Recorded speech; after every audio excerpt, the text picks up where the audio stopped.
सुल्तान रुकनुद्दीन बैबर्स मुस्लिम योद्धा जिसने मंगोलों को हराया। वह इस्लामी दुनिया के एक बहुत वीर और प्रसिद्ध सुल्तान थे। सुल्तान अल जाहिर रुकनुद्दीन बैबर्स मिस्री तो ये सोच रहे थे कि वह मंगोलों के सामने अपने देश की रक्षा करेंगे, लेकिन इस मौके पर सेनापति रुकनुद्दीन बैबर्स ने ऐलान किया कि हमारी सेना आगे बढ़कर हलाकू खान के सेनापति की सेना से लड़ेगी। उस समय रमजान का पाक महीना शुरू हो गया था। बैबर्स के ऐलान ने उसकी सेना को इस पवित्र महीने में मंगोलों के खिलाफ युद्ध करने की सबसे पवित्र इबादत से पीछे हटा लिया। फिर भी लोगों ने बड़ी खुशदिली से रुकनुद्दीन बैबर्स के इस फैसले को कबूल कर लिया। इसलिए रुकनुद्दीन बैबर्स अपनी सेना को लेकर बड़ी तेजी से फिलिस्तीन में दाखिल हुए। उन दिनों ईसाई दुनिया जो कि मुसलमानों के खिलाफ मंगोलों का साथ दे रही थी, और रोम के किनारे किनारे नसरानियों के बहुत से किले भी थे। इसलिए अपनी सेना की कुछ टुकड़ियां रुकनुद्दीन बैबर्स ने उन किलों के करीब ही लगा दी, ताकि उन किलों में जो लड़ने वाले ईसाई हैं वह अपने किलों से निकलकर मुसलमानों के खिलाफ मंगोलों की मदद न कर पाए।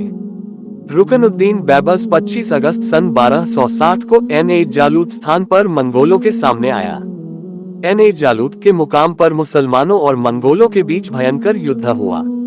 इस युद्ध की वजह से इतना शोर उठा कि धरती और आसमान कांप उठे।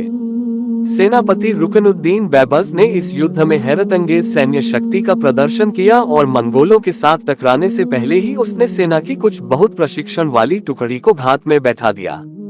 उसने पहले अपनी हल्की फुल्की टुकड़ियों को आगे बढ़ाया, उन्हें खूब फैला दिया। मंगोलों ने अपनी पूरी ताकत और शक्ति से पहले उन मिस्री सवारों पर हमला किया, उन्हें पीछे धकेलते हुए अंधाधुंध आगे बढ़ने लगे, और यह सब रुकनुद्दीन बैबर्स की योजना के मुताबिक हो रहा था।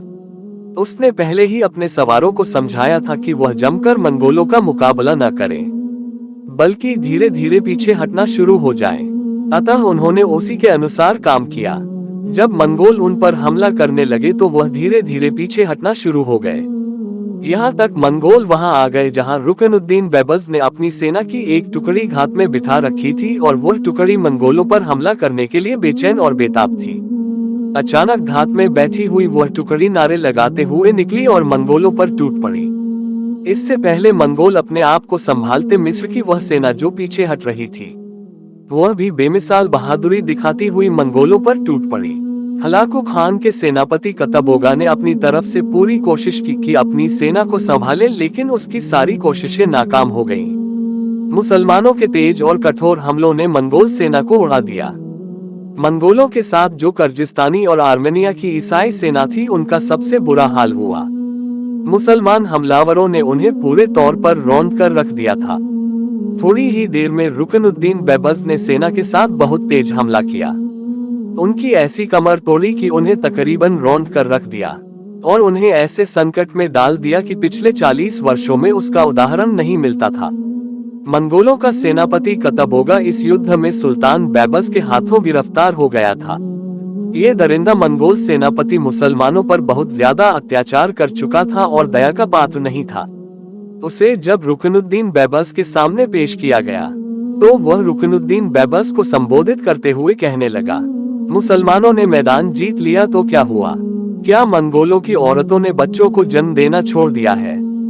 क्या उनकी औरतें बांझ हो गई हैं?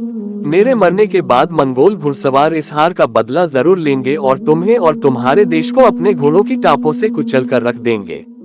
रुकनुद्दीन बैबर्स मंगोलों के सेनापति की इन बातों पर मुस्कुराया और उसका सर काट कर रख दिया।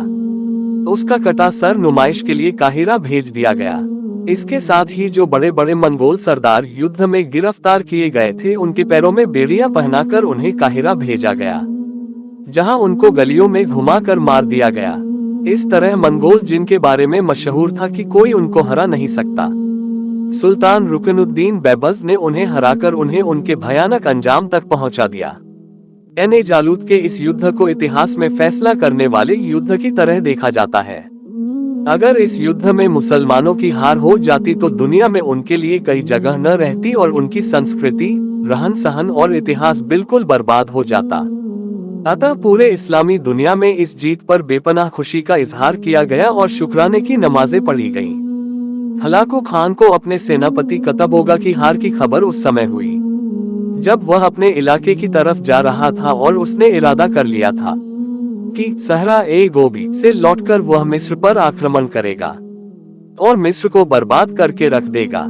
दूसरी तरफ सेनापति रुकनुद्दीन बैबज ने एन जालूत में मंगोलों को हराकर उनकी कमर तोड़कर रख दी थी, लेकिन उसका काम अभी पूरा नहीं हुआ था, इसलिए कि मंगोलों को एन जालूत में हराने के बावजूद वह देख रहा था कि हलफ, अम्माद, दमिश्क और इस तरह बहुत से मुसलमानों के शहरों में मंगोल दंदनाते फिर रहे थे।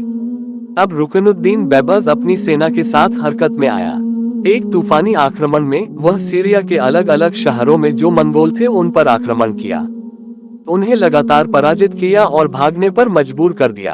अपनी इस तूफानी मुहिम में रुकनुद्दीन बैबज ने उन सभी गद्दार मुसलमानों का भी खात्मा कर दिया जिन्होंने मुसलमानों के खिलाफ हमलावर हलाकू खान का साथ दिया था और उसकी कामयाबियों में उसके सहायक साबित हुए थे।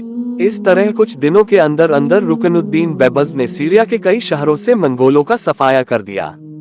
वो ये भी जानता था कि जल्द ही हलाकू खान लौटेगा और मुसलमानों से बदला लेगा, इसलिए वह भी अपनी सेना की तादाद बढ़ाना चाहता था, सेना को मजबूत करना चाहता था।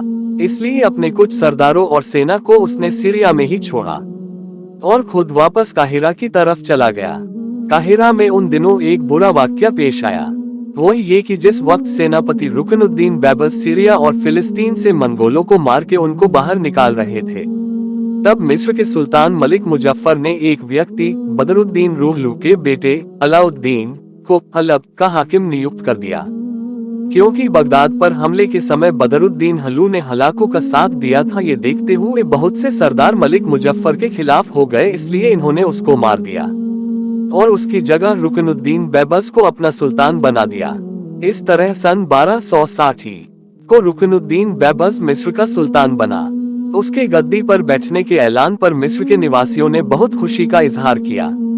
इसलिए रुकनुद्दीन बैबज ने पहले मंसूरा और गजा में फ्रांसीसियों के खिलाफ कामयाबी हासिल करते हुए मिस्र की सियासत में बड़ा पद हासिल कर लिया था और अब एन जालूत में मंगोलों को शानदार तरीके से हराकर वो पूरे इस्लामी दुनिया, खासतौर पर मिस्र के निवासियों की आंख का तारा बन चुका था। अतः जब उसे सुल्तान बनाया गया तो मिस्र के निवासियों ने बहुत ही खुशी से न सिर्फ उसका स्वागत किया बल्कि उसकी लंबी उम्र की दुआएं मांगी। वास्तव में एन जालूत की जीत से मिस्र और सीरिया में रुकनुद्दीन बैबज को बहुत ऊंचा मुकाम हासिल हो गया था।